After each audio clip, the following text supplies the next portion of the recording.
Shalom kepada seluruh pemirsa yang menyaksikan program ini. Atas nama Gereja Betel Indonesia Kima Square Makassar, mengucapkan selamat ulang tahun yang ke-50 kepada Gereja Betel Indonesia. Selamat merayakan tahun jubileum pada tahun ini 2020. Kami mengucap syukur kepada Tuhan dan berbangga dalam Tuhan atas prestasi yang telah dicapai oleh Gereja Betel Indonesia yang saat ini memiliki jumlah jemaat di 27 negara, yakni sebanyak 6.303 jemaat lokal. Saya bangga ada di dalam gereja ini karena hari-hari ini kita sedang mengerjakan penuaian global untuk keselamatan jiwa-jiwa bagi kerajaan Allah. Dan saya menghimbau kepada umat Gereja Betel Indonesia yang jumlahnya 3 juta di 27 negara itu. Mari kita terus menanti-nantikan pencurahan Roh Kudus. Karena firman Tuhan dalam Kisah Rasul 2:39, sebab bagi kamulah janji itu, bagi anak-anakmu, bagi orang yang masih jauh, sebanyak yang akan dipanggil Tuhan Allah kita. Dengan pencurahan Roh Kudus, kita akan mempercepat dan menuntaskan amanat agung. Tuhan Yesus memberkati.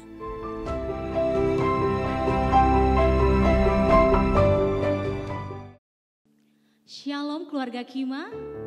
Sebuah sukacita kita boleh ada sampai hari ini. Dan tiba saatnya saudara, kita memuji Tuhan, kita memuliakan Tuhan. Kita akan masuk ke dalam ibadah kita pada hari ini. Namun sebelum itu, mari sama-sama kita tundukkan kepala, kita berdoa. Bapa, dalam nama Yesus kami bersyukur Tuhan. Semua karena perkenanan Tuhan, semua karena kasih Tuhan, semua karena anugerah Tuhan, kami boleh ada sampai hari ini. Kami bersyukur, kami menyerahkan ibadah kami dari awal pertengahan hingga akhir. Biar hanya namamu yang dimuliakan, hanya namamu yang ditinggikan, hanya namamu yang dipuji. Ini syukur kami Bapa, kami serahkan ibadah kami di dalam nama Yesus. Haleluya, amin. Saya mengajak saudara pada hari ini untuk bertepuk tangan buat Tuhan, untuk bersukacita buat Tuhan. Karena hanya Dia yang layak ditinggikan. Haleluya. Sama-sama bertepuk tangan buat Tuhan, saudara.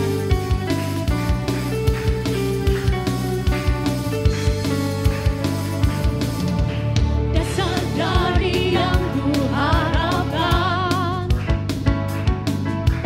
bukti dari segala yang tak kulihat, iman berikan ku kekuatan untuk melakukan perkara yang hebat bersama Rohmu. Ku pasti menang. Tinggi namamu dipuji, hormat kemuliaan. Sorak dengan senang hati, Raja sama-sama kita ulangi pujian ini. Dengan kasih saya jemput jemaat Tuhan untuk bangkit berdiri. Katakan, kau takkan biarkan pencobaan Tuhan. Takkan biarkan pencobaan melebihi batas kekuatanku. Kau yang berikan ku kemuliaan. Katakan semakin serupa dengan gambaran bersama Rohmu. Bersama Rohmu kami pasti menang Tuhan. Ku pasti menang. Sama-sama serukan. Tinggi namamu dipuji.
untuk duduk kembali. Kita akan menyembah Tuhan, saudara. Mari siapkan hatimu. Kita mau katakan, Bapa, Engkau yang setia. Kami bersyukur punya Bapa seperti Engkau. Yang tak pernah tinggalkan kami, tak pernah kecewakan kami.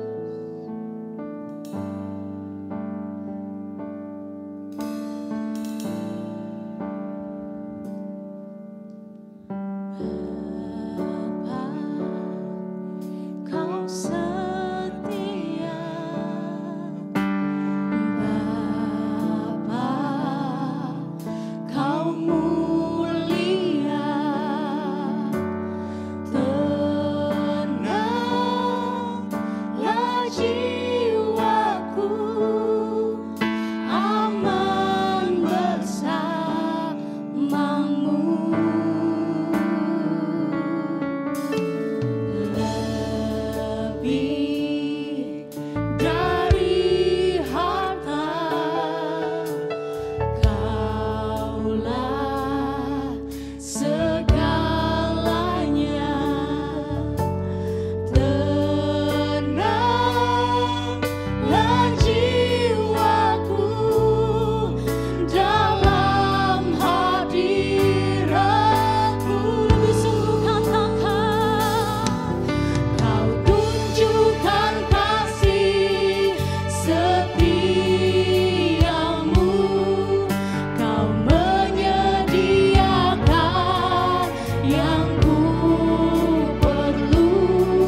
sujud menyembahmu. Kau hadir melawat memenuhi kami. Terima kasih Tuhan. Bersamamu kami lewati semua.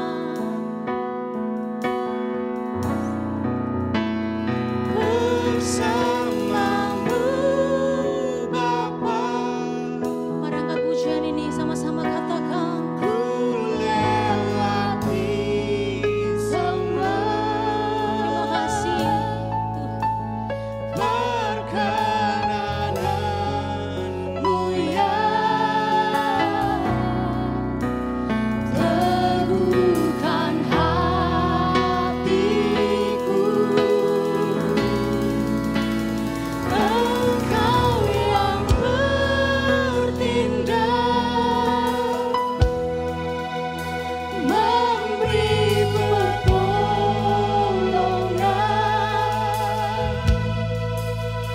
Anugerah-Mu besar melimpah bagiku. Lebih lagi katakan bersamamu Bapa.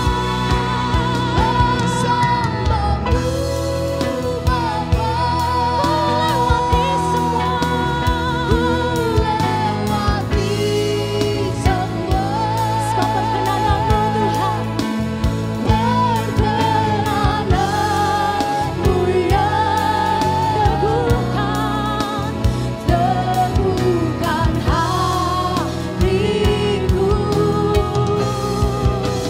Engkau yang bertindak, kepada hamba-Nya saya persilakan, memberi pertolongan.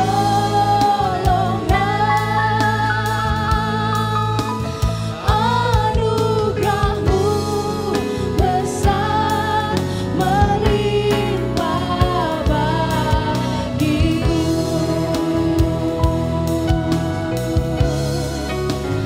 Anugerah-Mu besar melimpah bagiku.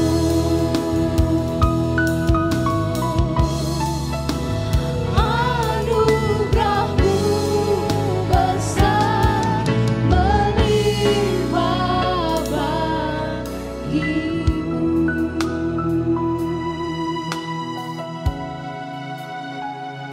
Kami percaya Tuhan, anugerah-Mu besar bagi setiap hidup kami.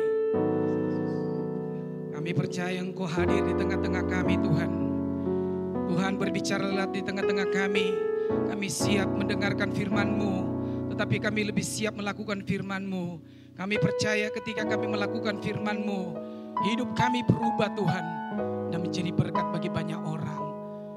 Terima kasih Roh Kudus, terima kasih Engkau hadir di pujian penyembahan kami. Pujian hormat bagimu, kemuliaan hanya untukmu. Di dalam nama Yesus Kristus Tuhan, hamba menteraikan doa ini, haleluya. Amin. Baik, silakan duduk Bapak Ibu yang dikasihi Tuhan. Yang pertama-tama saya memberikan penghormatan yang tertinggi kepada Tuhan Yesus Kristus. Saya ada di sini semua karena anugerah Tuhan, semua karena kemurahan Tuhan, dan pada hari ini saya akan mewakili Tuhan untuk menyampaikan firman Tuhan. Yang kedua, terima kasih bagi Bapak Gembala, Ibu Gembala yang sudah mengundang saya. Terima kasih juga untuk semua rekan-rekan pengerja di tempat ini, jemaat di tempat ini yang sudah hadir. Saya percaya saudara hadir di tempat ini semua karena anugerah Tuhan, karena saudara cinta terhadap Tuhan. Baik, kita akan mulai firman Tuhan pada hari ini. Perikopnya penghakiman terakhir, buka Matius 25 ayat 31 sampai 46. Tetapi karena banyak ayatnya, kita tidak usah baca semua ayatnya saudaraku. Ayat yang tertentu saja kita baca, dan saya minta di rumah nanti bisa baca ini, karena ini menyangkut tentang sorga dan neraka. Penting dalam hidup kita. Saya ulangi lagi, Matius 25 ayat 31. Kita akan baca 32, 33, 34 sampai dengan 36. Kita baca. Saya akan bacakan ayat ini. Ayat 31.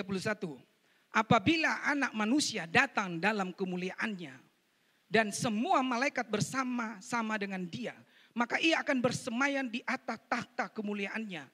Lalu semua bangsa akan dikumpulkan di hadapannya dan ia akan memisahkan mereka seorang daripada seorang, sama seperti gembala memisahkan domba dari kambing. Dan dia akan menempatkan domba-domba di sebelah kanannya dan kambing-kambing di sebelah kirinya, dan raja itu akan berkata kepada mereka yang di sebelah kanannya, mari hai kamu yang diberkati oleh Bapakku, terimalah kerajaan yang telah disediakan bagimu sejak dunia dijadikan. Sebab ketika aku lapar, kamu memberi aku makan. Ketika aku haus, kamu memberi aku minum. Ketika aku seorang asing, kamu memberi aku tumpangan. Ketika aku telanjang, kamu memberi aku pakaian. Dan ketika aku sakit, kamu merawat aku. Dan ketika aku dalam penjara, kamu mengunjungi aku. Luar biasa ayat ini yang kita baca, saudaraku, panjang ayat ini. Judul firman Tuhan pada hari ini, mental domba dan mental kambing. Karakter domba dan karakter kambing. Hari ini kita akan cross check hidup kita. Kita akan cross check hidup kita. Apakah kita memiliki mental domba atau mental kambing? Yesus berkata kepada orang yang mental kambing di ayat yang ke-41. Dan ia akan berkata juga kepada mereka yang di sebelah kirinya, enyalah dari hadapanku, hai kamu orang-orang terkutuk. Enyalah ke dalam api yang kekal yang telah sedia untuk iblis dan para malaikat-malaikatnya. Saudara tahu, perikop ini salah satu ayat, salah satu kisah yang paling, saudaraku, yang paling Yesus itu marah besar. Dan dia bilang apa? Orang-orang yang memiliki mental kambing, dia diusir dari hadapan Tuhan. Tuhan usir dia. Dan bukan cuma usir, saudaraku, keluar kata-kata kutuk di dalam mulut Tuhan. Dan bukan cuma usir, bukan cuma kutuk. Lalu Tuhan apa? Dimasukkan ke neraka. Kenapa dimasukkan ke neraka orang-orang yang mental kambing? Karena orang-orang yang mental kambing, dia tidak peduli dengan orang yang lapar. Dia tidak peduli dengan orang miskin. Dia tidak peduli dengan orang menderita. Tetapi Yesus berkata kepada orang yang mental domba di ayat yang ke-34. Dan raja itu akan berkata kepada mereka yang di sebelah kanannya, mari hai kamu yang diberkati oleh Bapakku, terimalah kerajaan yang telah disediakan bagimu sejak dunia dijadikan. Saya mau beritahu Bapak Ibu Saudara sekalian, tidak ada penghakiman bagi orang yang memiliki mental domba. Tidak ada penghakiman. Tetapi apa, saudaraku? Diberi apresiasi kepada Tuhan. Diberi penghargaan kepada Tuhan. Kenapa diberi penghargaan kepada Tuhan? Karena orang yang mentalnya mental domba, dia peduli dengan orang lapar, dia peduli dengan orang sakit, dia peduli dengan orang miskin, dia peduli dengan orang-orang menderita. Saya mau bilang bagi Bapak Ibu Saudara sekalian, Yesus itu sangat memperhatikan orang miskin. Yesus sangat memperhatikan orang-orang yang terhina, saudaraku. Ayat yang ke-40 ini yang membuat saya kagum ikut Tuhan. Saya akan bacakan ayat yang ke-40 ini. Firman Tuhan berbunyi demikian. Dan raja itu, artinya Tuhan itu, akan menjawab mereka. Aku berkata kepadamu, sesungguhnya segala sesuatu yang kamu lakukan untuk salah seorang dari saudaraku yang paling hina ini, kamu telah melakukan untuk aku.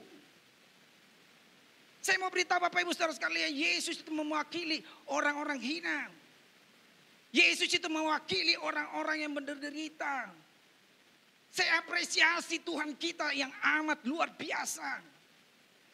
Luar biasa kasih Tuhan dalam hidup kita, saudaraku. Saya kagum dengan ayat ini, saudaraku. Tidak ada satupun pemuka agama di dunia ini, tidak ada satupun nabi di muka bumi ini yang berani mengeluarkan statement begini. Segala sesuatu yang kamu lakukan untuk salah seorang yang paling hina ini, kau sudah melakukan untuk aku.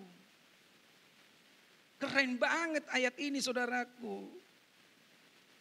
Hari ini kita akan belajar memiliki mental domba, bukan mental kambing. Poin pertama, firman Tuhan berkata, Yesus berkata, ketika aku lapar, kamu memberi aku makan.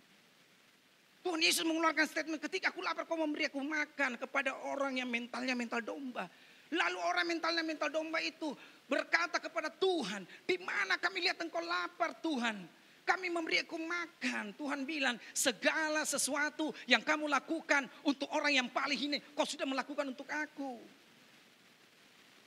Saya mau beritahu Bapak Ibu Saudara sekalian, kondisi hari-hari ini saudaraku, dunia menghadapi resesi, dunia menghadapi krisis. Banyak orang sulit untuk bisa beli makanan. Kenapa? Karena susah, banyak orang kehilangan pekerjaan, kehilangan penghasilan. Hari-hari ini ada orang cuma makan sehari sekali. Ada orang cuma makan 2 hari sekali saudaraku.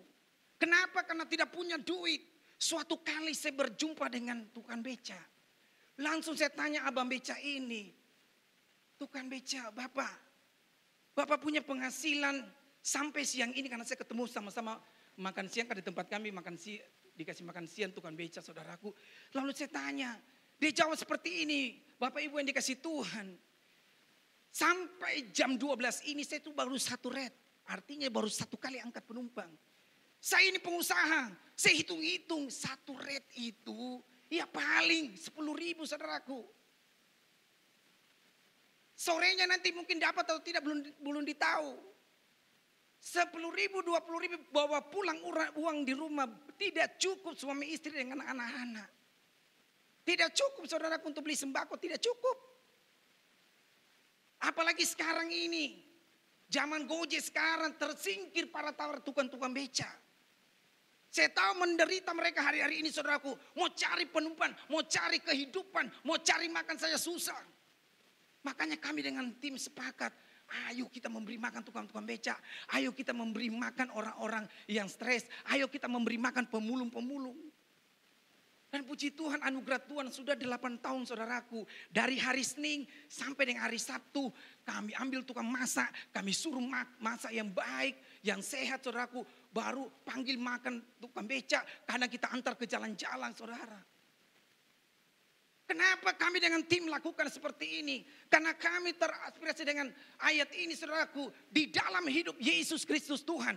Selama 3,5 tahun saudaraku. Yesus itu paling suka memberi orang makan gratis.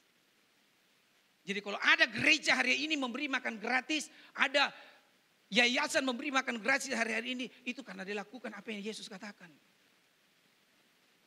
Susah, tidak mudah saudaraku. Tidak mudah hari-hari ini. Di kota, di desa apalagi. Saudara tahu saya pernah berjumpa dengan satu hamba Tuhan. Dia bilang begini sama saya, Pak Beni tahu.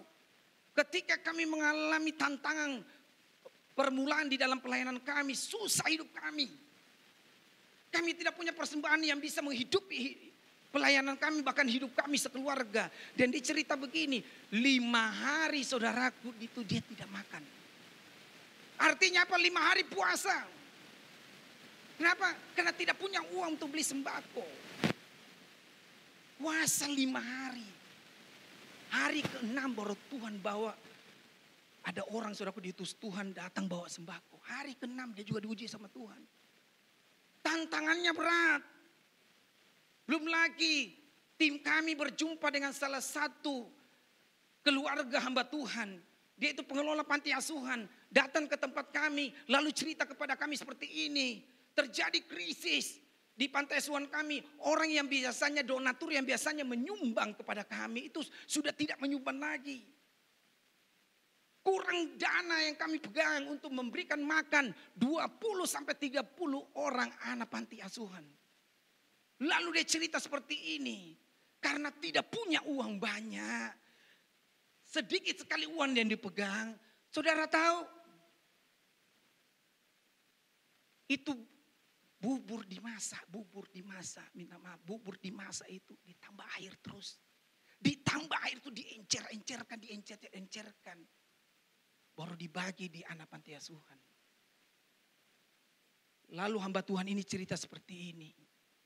Dia bilang begini, Ada satu anak panti asuhan kami. Tidak tahan menderita. Makan dengan seadanya. Dia tinggalkan panti asuhan kami. Bayangkan saudaraku. Padahal kita di dalam hidup kita, berapa banyak kita tidak bersyukur dengan makanan yang Tuhan berikan setiap hari dalam hidup kita. Ayo belajar saudaraku. Jangan tunggu kaya baru memberi makan orang. Jangan tunggu saudaraku punya penghasilan yang banyak baru memberikan minum kepada orang. Saya mau beritahu Bapak Ibu Saudara sekalian. Ketika engkau memberikan air, segelas air kepada orang yang haus. Sepiring nasi kepada orang yang lapar. Engkau sudah memberikan kepada pencipta langit dan bumi. Ayo jadi berkat saudaraku, mulai dari hal-hal yang kecil. Kita akan masuk ke poin yang kedua.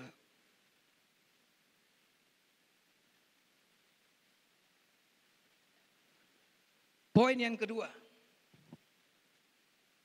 Yesus berkata, ketika aku seorang asing, kamu tidak memberi aku tumpangan. Yesus itu marah saudaraku. Ketika aku seorang asing, kamu tidak memberi aku tumpangan. Dia marah dengan orang yang mental karakter kambing. Lalu karakter kambing ini bicara begini, orang memiliki mental karakter kambing. Di mana Tuhan kami melihat engkau seorang asing, kami tidak memberi engkau tumpangan. Di mana kami melihat? Tetapi Yesus berkata, segala sesuatu yang kamu tidak lakukan untuk salah seorang yang paling hina ini, kau tidak lakukan untuk aku. Saya mau beritahu Bapak Ibu Saudara sekalian, saya mau beritahu gereja-gereja Tuhan, hamba-hamba Tuhan, pengusaha-pengusaha di seluruh Indonesia. Dengarkan saya baik-baik. Kalau kita menolong keluarga kita membantu sesama orang Kristen, itu biasa saudaraku. Itu biasa kalau kita bantu keluarga kita, orang-orang Kristen, sesama kita seiman, itu biasa. Tetapi saya tantang, berani kita tidak menolong orang-orang yang kita tidak kenal. Berani tidak kita memberkati, memberikan tumpangan bagi orang-orang yang kita tidak kenal. Tidak mudah saudaraku. Saya tahu tidak mudah, tantangannya berat. Tetapi saya apresiasi salah satu ibu, dengarkan baik-baik. Saya apresiasi saudaraku, saudara tahu ibu ini saudaraku orang terhormat teman saya. Tetapi pelayanannya hebat. Mungkin di atas mimbar dia tidak terkenal, dia tidak khotbah. Tetapi lewat pelayanannya banyak orang disentuh. Lewat pelayanannya banyak orang diberkati. Saudara tahu apa yang dia lakukan saudaraku? Dia cari wanita-wanita. Kalau ada di jalanan saudaraku yang tidak punya tempat tinggal, yang stres, yang gila. Dia ambil, dia panggil. Dia bawa ke tempatnya. Bahkan dia bawa ke rumahnya. Dia mandi, dia kasih bersih apa semua. Saudara. Dia kasih tinggal di rumahnya. Ngeri tidak? Itu pelayanan yang keren. Itu yang dihargai Tuhan. Itu yang diberi apresiasi sorga. Karena dia lakukan ayat ini saudaraku. Tidak kenal, tidak tahu. Tetapi dia mau memberkati. Dia mau memberi. Dia mau memberi tumpangan. Yang lebih hebat juga teman saya saudaraku. Dari luar negeri. Karena teman saya yang di Makassar menikah sama dia dari New Zealand. Negara yang paling indah di dunia bagi saya. Datang sebagai misionari di Makassar. Lalu saudaraku tahu pelayanannya seperti apa? Pelayanannya itu apa? Merawat orang-orang kusta. Kita aja belum tentu kita mau izinkan ke gereja orang kusta. Kita aja belum tentu kita mau salaman sama orang kusta. Tetapi saya saksi mata ketika saya datang di rumahnya. Saya kaget orang-orang kusta berkumpul. Lalu diajak cerita, dia rawat orang kusta, dia obati orang kusta. Wanita ini saudaraku. Wow, saya bilang ini hebat sekali.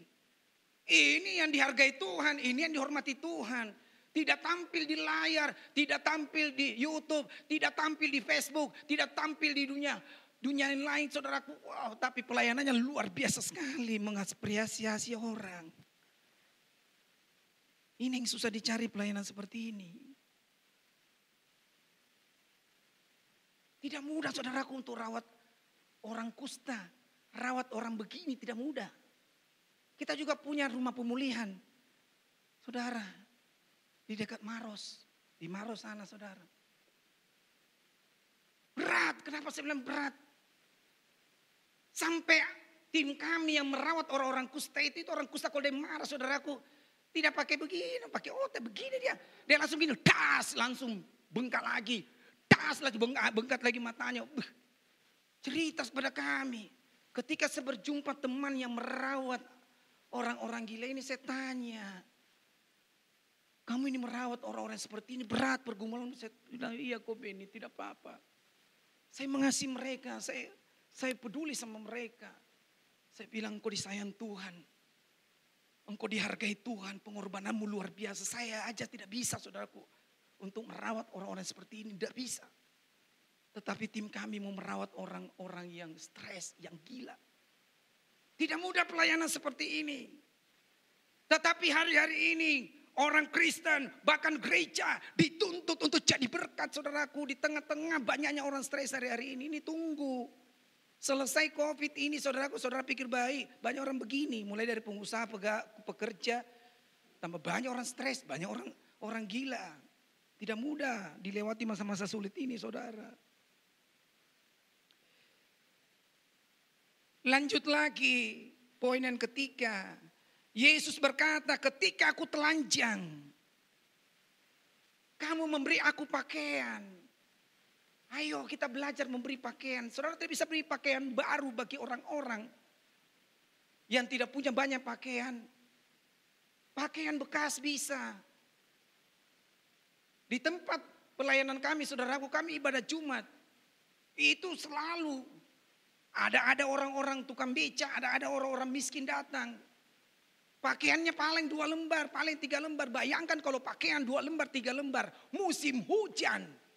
Dicuci sebagian, kadang mereka pakai itu setengah basah. Karena tidak punya pakaian.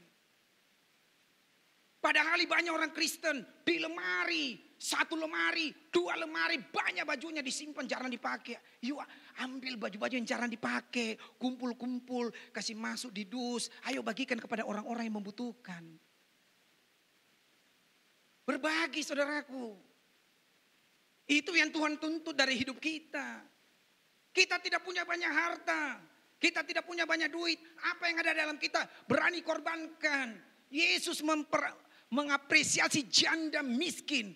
Saudara tahu orang-orang kaya memberikan dengan kekayaannya yang luar biasa. Persembahannya besar. Tetapi ketika janda ini memberikan seluruh dari nafkahnya 2 peser pada waktu itu.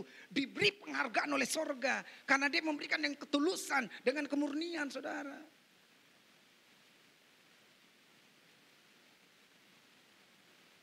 Saya kenal satu bapak saudaraku. Saudara tidak percaya. Saya juga kaget waktu dengar. Sepatunya lebih dari 100 pasang. Saya bilang kalau sepatu lebih dari 100 pasang, berarti kalau ganti-ganti setiap hari 100 hari baru habis. Dipakai. 100 pasang bikin banyak-banyak rumah, bikin kotor-kotor rumah. Saya tidak mau seperti itu. Baju sudah lumayan tarik. Kasih tim Parisal, bagi lagi 1 kopor, bagi 2 kopor. Sepatu ada kasih sopir, kasih pegawai di rumah. Pokoknya bagi-bagi, jangan terlalu banyak. Bahkan ada orang, bukan cuma sepatu, saudaraku, tas branded. Saya lihat videonya, 1 kamar semua tas-tas yang ratusan juta. Dalam hati saya, ini tas-tas semua tidak dibawa mati. Yuk jual tas itu, bagikan kepada orang miskin. Saya tidak larang orang pakai tas mahal. Tetapi pertanyaannya, mau tidak kita berbagi kepada orang miskin? Tidak banyak orang Kristen mau berbagi, saudaraku. Orang lebih suka tambah kali, bukan bagi dalam hidupnya. Harusnya gini kita berbagi. Iya. Saya punya teman pengusaha dengan hamba Tuhan. Keren banget saudaraku. Waktu baru-baru ini saya lihat dia punya YouTube. Waduh. Saya terapresiasi dengan pengusaha ini, dengan hamba Tuhan ini saudara. Dia bilang begini, saya itu kalau mau minum kopi tidak sembarangan. Saya mau tanya dulu berapa harganya. Saya tidak mau masuk kopi saudara, kecil gelasnya. Harganya 60.000 1 gelas. Tidak mau dia, rugi saya rasa masa mahal begitu. Saya bukan peminum kopi, saya tidak tahu apa bedanya kopi murah dengan kopi mahal. Lalu dia bilang begini juga, saya kalau mau beli batik, Teman-teman bilang karena saya pengusaha, ayo Pak beli batik yang 2 juta, 3 juta. Dia bilang apa? Enggak mau, terlalu mahal. Saya mau yang 2 juta selusin. Apa? Pengusaha hamba Tuhan saudaraku, tetapi menjadi pelaku firman. Dia hidupi firman. Uangnya, hartanya, dia pakai berbagi, dia pakai berbagi, dia pakai berkati orang. Ini yang keren di akhir zaman ini, susah dicari hamba Tuhan, pengusaha yang mau berbagi, yang mau jadi berkat.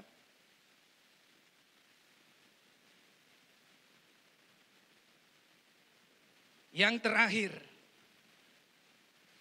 Yesus berkata, ketika aku sakit, kamu tidak merawat aku. Dia marah, Yesus marah besar dengan orang yang mental kambing. Kau tidak merawat aku ketika aku sakit. Kaget orang yang mental kambing. Di mana kami lihat engkau sakit Tuhan, kami tidak merawat engkau.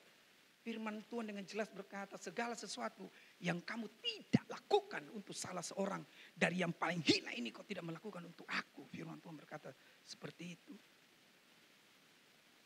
Saudaraku, yuk belajar berkati orang-orang yang sakit di sekitar kita. Suatu kali sekretaris saya cerita sama saya seperti ini, Pak, saya masuk di salah satu rumah sakit. Karena dia besuk orang, waktu masuk saudaraku, dekat ruang gawat darurat itu ada ibu yang berada di atas tempat tidur ini, saudara. Perawatan. Ibu ini berteriak, tolong saya di situ ada suster, ada dokter, tidak dikerja saudaraku. Tidak ada yang mau tolong. Saya tahu ini ibu ini tidak ditolong, kenapa? Karena ibu ini tidak punya uang, mungkin tidak punya kartu BPJS. Miskin dia, tidak diurus, tidak diperhatikan di rumah sakit. Sampai teriak-teriak minta tolong saudaraku. Saya mau beritahu Bapak Ibu Saudara sekalian, kalau kita orang Kristen melihat orang seperti ibu ini saudaraku, kalau dunia tidak tergerak, tidak apa-apa kalau orang dunia. Tetapi orang Kristen harus tergerak. Seperti Yesus. Yesus itu dalam pelayanan 3,5 tahun. Yang membuat saya kagum kepada Tuhan. Selalu Yesus mau adakan mujizat, tolong orang, memberi makan orang. Tuhan bilang, tergerak oleh belas kasihan. Miliki belas kasihannya Tuhan ketika melihat orang sakit. Ada 2 orang bapak datang ke tim kami. Yang pertama saudaraku,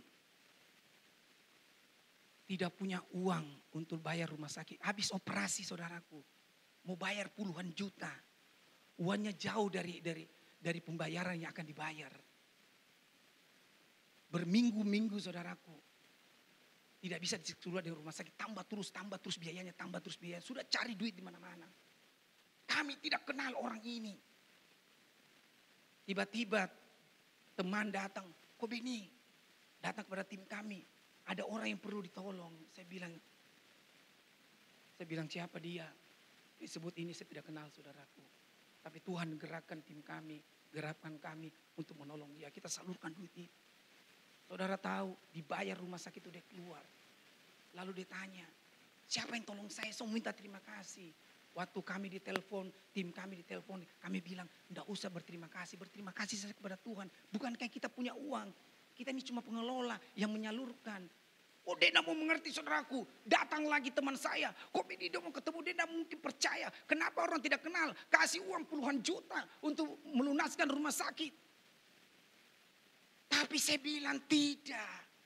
Yesus yang tolong kamu bukan kami. Kami ini cuma pengelola. Tuhan yang tolong kamu. Bersyukur kepada Tuhan. Berterima kasih saja kepada Tuhan. Akhirnya sampai hari ini tidak ketemu saudaraku. Ada satu juga. Hamba Tuhan saudara, pendarahan di mata. Saya kenal dia tapi integritas dia tidak mau minta sama saya saudaraku. Saya dapat informasi dari teman jauh. Ada hamba Tuhan pendarahan di mata saudara baru mau pelayanan. Padat pelayanannya. Harus operasi matanya secepatnya kalau tidak buta matanya. Saudara tahu ketika saya tahu saudaraku, saya tahu dia orangnya integritas sekali tidak mau minta waktu dia kenal sama saya. Kami salurkan uangnya Tuhan. Melalui tim kami, ayo salurkan uangnya Tuhan. Operasi mata selesai saudaraku. Berapa minggu kemudian sembuh pergi khotbah. Saya mau beritahu Bapak Ibu Saudara sekalian, tidak selamanya Tuhan buat mujizat dalam hidup kita. Saya ulangi lagi, tidak selamanya Tuhan buat mujizat dalam hidup kita. Kadang-kadang Tuhan pakai rumah sakit, kadang-kadang Tuhan pakai dokter, kadang-kadang Tuhan pakai obat, medis dan segalanya. Saya percaya Tuhan sanggup melakukan mujizat karena saya juga mengalami banyak mujizat. Tetapi tidak selamanya kalau Tuhan selalu buat mujizat, saudaraku. Bangkrut itu farmasi, bangkrut itu rumah sakit. Semua mujizat, semua mujizat. Tuhan itu adil. Supaya juga orang-orang yang punya duit, orang-orang diberkati. Berbagi kepada orang-orang sakit, berbagi kepada orang-orang yang membutuhkan. Itu maunya sorga.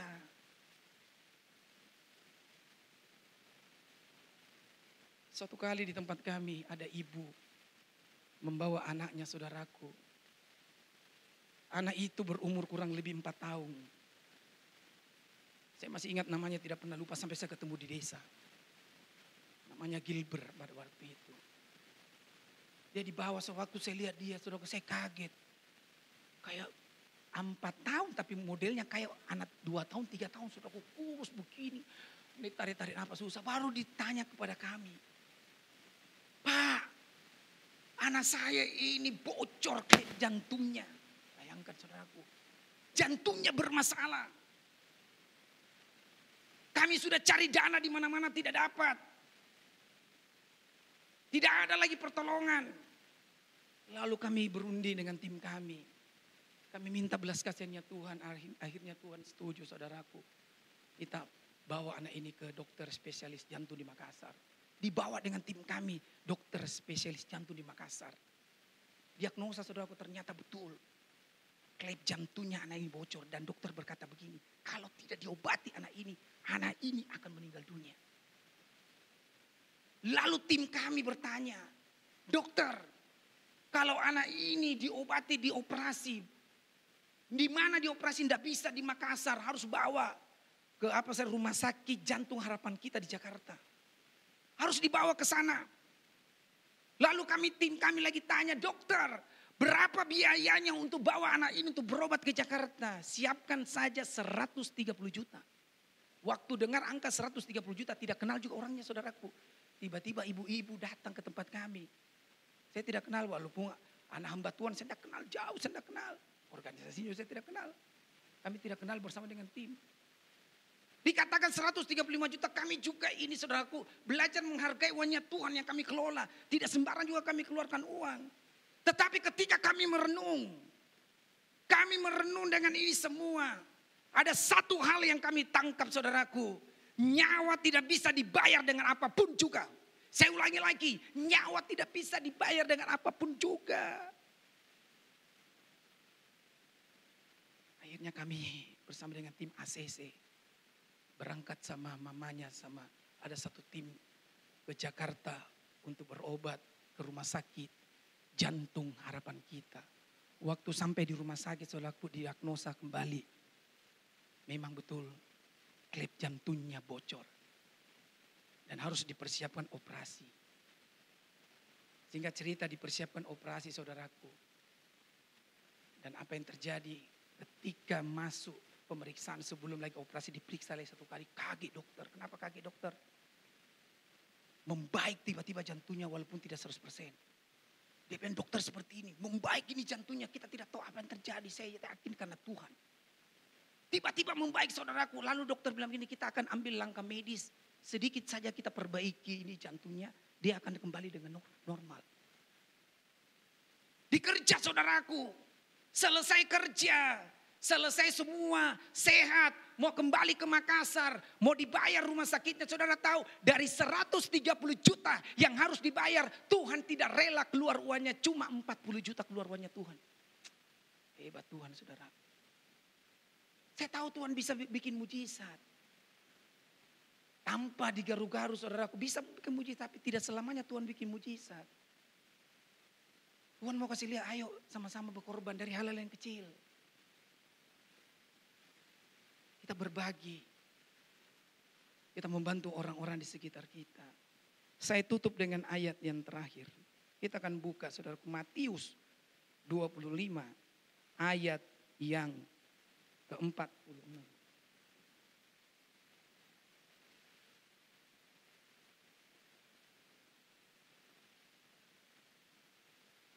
Saya bacakan ayat ini.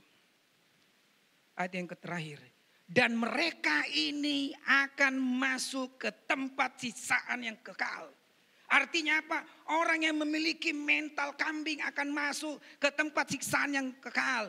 Tetapi orang benar ke dalam hidup yang kekal. Orang benar, orang yang memiliki karakter domba, sifat domba, mental domba akan masuk ke sorga. Dan bukan cuma masuk ke sorga, diberikan apresiasi kepada Tuhan, diberikan mahkota kehidupan kepada Tuhan. Kenapa? Karena dia lakukan firman, dia hidup di firman.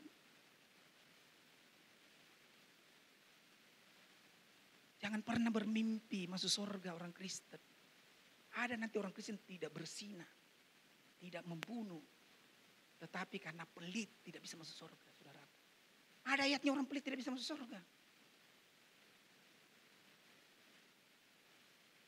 Yuk jadi berkat. Karena firman Tuhan berkata, orang-orang yang mentalnya mental domba pasti masuk sorga. Pasti masuk sorga. Amin. Tuhan Yesus memberkati. Saya minta musik bantu saya. Kita akan angkat satu pujian sebelum kita berdoa.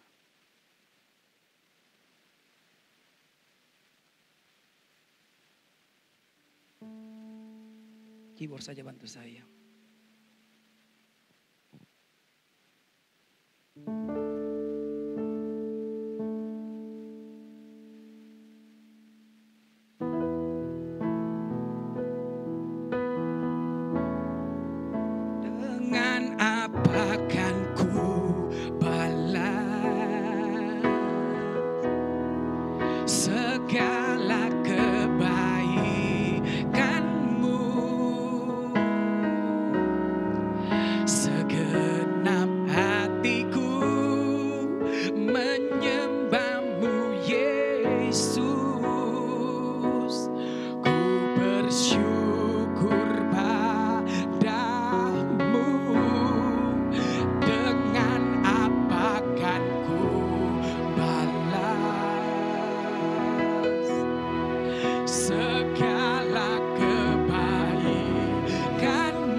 tempat ini dan berada di tempat dimanapun juga. Pujian ini berkata, dengan apakah ku balas kebaikan Tuhan? Jujur saudaraku, ketika pertama saya nyanyikan pujian ini, saya disentuh Tuhan. Saya disentuh Tuhan dengan sungguh-sungguh. Saya bilang sama Tuhan, mungkin saya serahkan harta ini semua kepada Tuhan. Mungkin saya serahkan nyawa ini kepada Tuhan. Tidak akan pernah bisa membalas kebaikan Tuhan. Karena Dia pencipta langit dan bumi, turun ke dalam dunia ini untuk menyelamatkan saudara dan saya.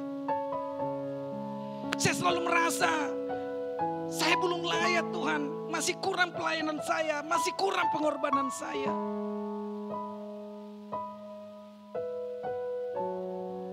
Saya dijamah oleh lagu ini. Berapa tahun yang lalu, dengarkan baik-baik. Saya berdoa kepada Tuhan. Saya bilang, Tuhan, umur 50 tahun saya minta pensiun. Saya sudah kerja keras, mulai dari SD, SMP saya sudah kerja keras. Sampai 40 tahun lebih. Saya juga mau minta pensiun, saya juga mau menikmati berkat Tuhan. Saya mau jalan-jalan, saya mau happy-happy. Tetapi apa yang terjadi saudaraku ketika saya ke desa pelayanan. Ketika saya pergi ke pelosok-pelosok desa. Saya banyak berjumpa dengan orang-orang yang lapar. Saya banyak berjumpa dengan orang-orang miskin. Saya banyak berjumpa dengan orang-orang yang menderita, yang terhilang. Saya bilang sama Tuhan, Tuhan, saya cabut perkataan saya. Saya cabut perkataan saya, Tuhan. Saya memilih untuk tidak pensiun untuk 50 tahun. Saya sudah lewat 50, saudaraku. Saya mau kerja terus Tuhan, kalau bisa siang dan malam. Saya mau pengabdian kepada Tuhan. Saya tidak bisa membalas semua kebaikan-Mu Tuhan. Saya serahkan hidup saya. Serahkan semua harta ini bagi Tuhan. Ayo saya ajak, dimanapun engkau berada, saksikan program ini. Dengarkan firman Tuhan ini. Tuhan mau pakai saudara dari hal-hal yang kecil. Engkau sudah bisa lakukan hal-hal yang kecil, Tuhan akan angkat engkau melakukan perkara-perkara yang ajaib. Tunduk kepala semua dalam hadirat Tuhan.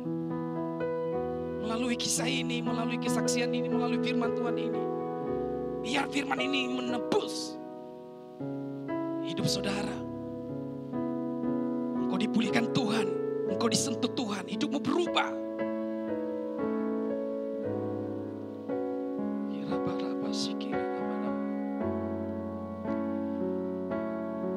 Saya akan berdoa bagi Bapak Ibu Saudara sekalian. Kalau engkau mau responi firman Tuhan ini, engkau mau berjanji berkata, saya mau serahkan pekerjaan saya kepadamu Tuhan, engkau jadi pemilik. Usaha saya, bisnis saya, harta saya mau serahkan kepada Tuhan, engkau jadi pemilik. Semua kehidupan saya mau serahkan untuk Tuhan. Engkau jadi pemilik dari kehidupan saya. Saya mau belajar untuk menabur. Mulai dari hal-hal yang kecil menjadi berkat, mulai dari hal yang kecil. Saya akan berdoa dengan sungguh-sungguh. Taruh tanganmu di dada dua-dua. Tuhan ada bersama-sama dengan kita. Bapa, di dalam nama Yesus, hamba-Mu mengangkat tangan dari tempat ini Tuhan. Kami percaya Engkau tidak dibatasi dengan jarak. Engkau tidak dibatasi dengan tempat. Bahkan Engkau tidak dibatasi dengan waktu. Pada hari ini hamba berdoa Tuhan untuk umat-Mu. Engkau tahu kerinduan umat-Mu. Engkau tahu pergumulan umat-Mu. Hari ini hamba berdoa. Hamba lepaskan roh cinta Tuhan. Hamba lepaskan roh ketaatan bagi umat-Mu. Engkau jamah umat-Mu Tuhan. Engkau sentuh umat-Mu. Mulai umat-Mu belajar untuk memberi dari hal-hal yang kecil Tuhan. Ketika belajar mereka memberi dari hal yang kecil, Engkau akan ajari mereka Tuhan untuk melakukan perkara-perkara yang ajaib, bahkan yang besar Tuhan. Terima kasih Tuhan. Kami menyerahkan umat-Mu dimanapun berada Tuhan. Kau sentuh mereka Tuhan. Kau ajari mereka untuk taat. untuk sungguh-sungguh dengan Tuhan. Kalau mereka sedang bekerja, mereka bekerja giat sama mereka bekerja untuk Tuhan. Mereka sedang berbisnis, berusaha sama seperti mereka berbisnis untuk Tuhan dan memberikan kepada Tuhan. Dimanapun mereka melayani dengan ketulusan, mereka melayani dengan kemurnian Tuhan. Tidak pernah kau lupakan umatmu, tidak pernah kau tinggalkan umatmu. Orang-orang yang mempersembahkan hartanya, mempersembahkan hidupnya untuk Tuhan, dipelihara Tuhan, diproteksi Tuhan sampai Tuhan datang yang kedua kali. Terima kasih Roh Kudus. Materaikan firman-Mu di dalam setiap pikiran hati umat-Mu. Biar firman-Mu tertanam kuat Tuhan, berakar, bertumbuh, berbuah dan jadi berkat. Hamba menyerahkan semua ke dalam tangan-Mu doa ini dan meteraikan di dalam nama Yesus Kristus Tuhan. Yang percaya bahwa Tuhan baik, Tuhan ajaib, Tuhan luar biasa sama saya katakan amin. Tuhan Yesus memberkati.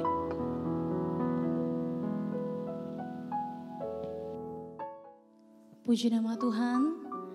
Pada hari ini kita telah diberkati oleh kebenaran firman Tuhan.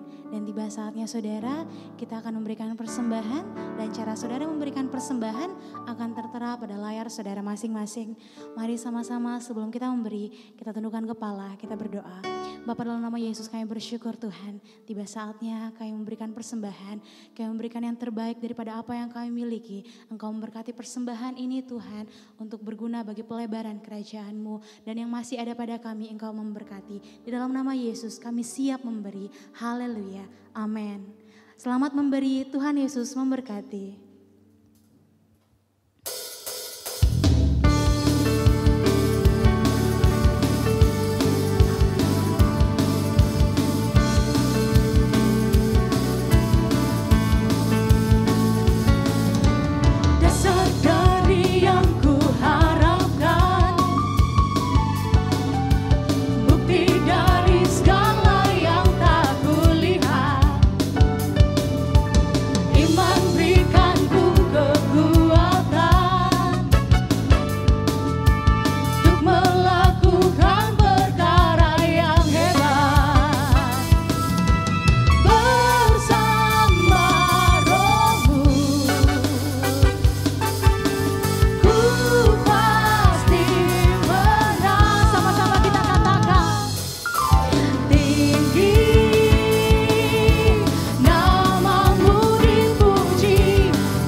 Puji nama Tuhan.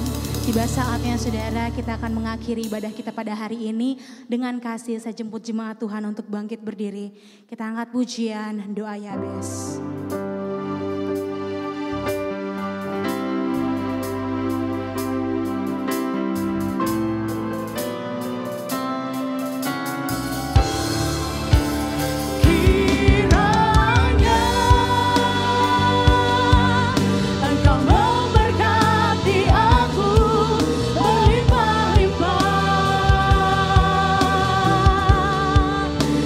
Dan memperluas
Bapa di surga, kami naikkan syukur pada hari ini Tuhan.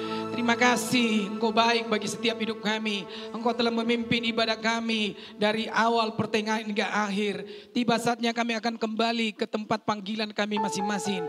Kami percaya berkat anugerah, kasih sayang daripada Tuhan Yesus Kristus senantiasa menyertai hidup kami. Apapun yang kami kerjakan di dalam pekerjaan kami, Engkau pasti sanggup membuat berhasil.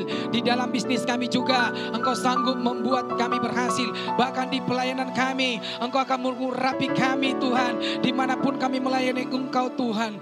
Terima kasih Tuhan Yesus, di dalam nama Bapa, Putra dan Roh Kudus, di dalam nama Yesus Kristus Tuhan, kami berdoa dan akhiri ibadah ini dalam nama Yesus. Yang percaya bahwa Tuhan baik, Tuhan ajaib, Tuhan luar biasa, sama-sama saya katakan amin. Tuhan Yesus memberkati.